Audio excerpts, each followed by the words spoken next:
กราบสบายดีพ่อพี่น้องนะมาพบกับข่าวประจำในอินดี้สตูดิโอเนาะมื้อนี้ฮามายังมื้อนี้วันเกิดชาวจีนเนาะชาวจีนเนาะมาเซอร์ไพรส์วันเกิดชาวจีนแต่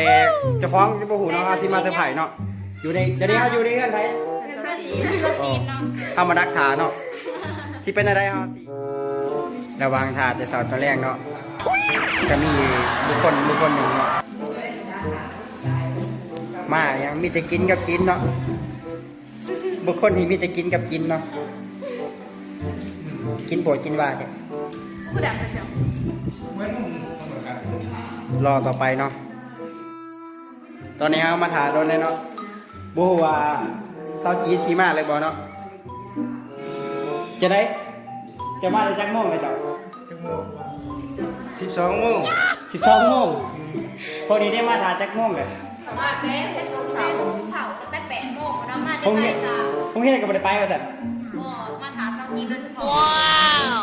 นี่ก็เป็นเพื่อนเซาจีนเนาะประมาณนี้เนาะเพื่อนคอยในอนาคตเนาะจะได้เบานะเอาอะโกว้าวที่จะเป็นอะไรจะมีความรู้สึกยังไงผมมีความรู้สึกแบบเมื่อยน้องถ่าโดนแล้วน้องก็ได้มาเถื่อจะมาจะจักโมงเลยอายุมึงเบียดแบบบุยเขาเสาดีเขาเห็นดีแบบนี้ดิคอมเมนต์แล้วเนาะคอมเมนต์เขามือดีไข่เนาะตอนนี้เขาก็มาถ่ายโดนเลยเนาะมาแต่เสาร์นี้เนาะนี่สีนาคนถ่ายเนาะมาโดนเลยเขามาแต่จักโมงมาเขามาตั้งแต่11 โมงจะถอดปลาย3ว้าวที่ทำไปยังขาได้ถ่ายต่อไปเนาะ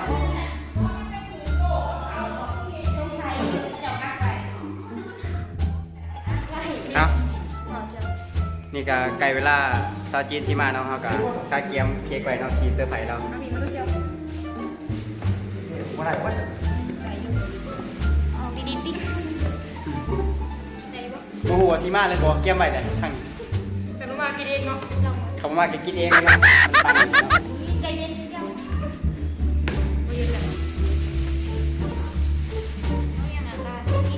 ี่คงเขียนเนาะกูอยากช็อกโกแลตมันเปื่อยก่อนมันอีกอ่ะคือจะเป็นตาแสบกูของเฮาอยู่คือเอาเทียนมาอันนี้ไว้แล้วก็เอาไปใส่ของมึงหามันลงของมึงหามันเชี่ยวของมึงหามันหานั้นมันไกลโทษเพื่อสิหอดใส่แม่มันลายอันนั้นเนาะเอาไว้ก่อนเดี๋ยวนึงเบิ่งหน้ามันดูเบิ่งหน้าอันนี้ก็ได้เบิ่งหน้านี่มึงกะตาเสียบลงในสื่อกูได้เหมือนตาเบิ่งในอีเพชรตอนที่รับเตือนหนึ่งแล้วนี่เขาก็มาเลยเนาะมันก็มาแล้วมาเลย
มาลองแกงที่ชู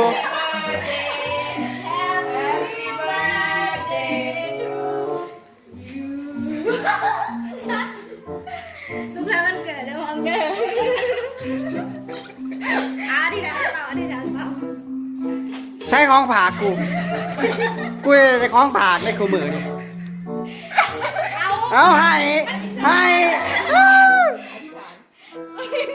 เอาเร็วเช็ดไม่ผม อธิษฐาน บาทเดียวเด้อบาทเดียวเด้อบาทเดียวเด้อบาทเดียว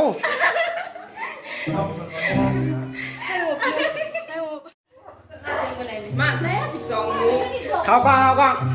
งว้ายหลังจากที่วันเกิดเท่ากับมาอยู่พี่เข้ามา สาวจีนมากกว่าเลยเนาะ มีความรู้สึกอะไรเนาะกูมาถามมึงเต้เสามีความรู้สึกอะไรบอกว่าตื่นตัน